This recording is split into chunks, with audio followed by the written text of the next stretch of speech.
be talking about heart and lung function and how they relate. So the blood, first we're going to talk about the heart. The blood comes into the right atrium, this part of your heart. So it comes in and it starts going towards this thing, which is called a valve. The valve only opens to let it in to the left ventricle.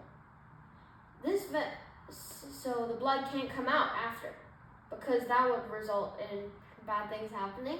So the blood will come in here and it shall be pumped out into the lungs. So your lungs begin with something called the trachea, which splits like tree roots into two separate parts of the lungs, which do the job of taking in oxygen. So the oxygen comes in, they separate into two ways, and your lungs are made out of they're made out of like sponge materials. They look like sponges. So there's these little wavy parts of your lungs, and at the end of them, there's these flower-shaped things that store the oxygen, waiting for the blood to come in.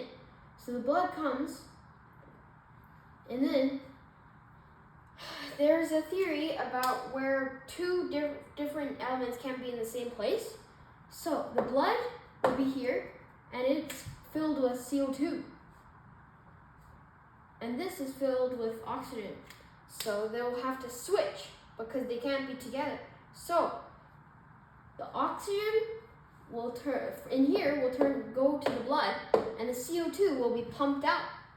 The oxygen will be sent in the blood, and it's like a figure 8 back to the lungs, and then pumped to the rest of the body.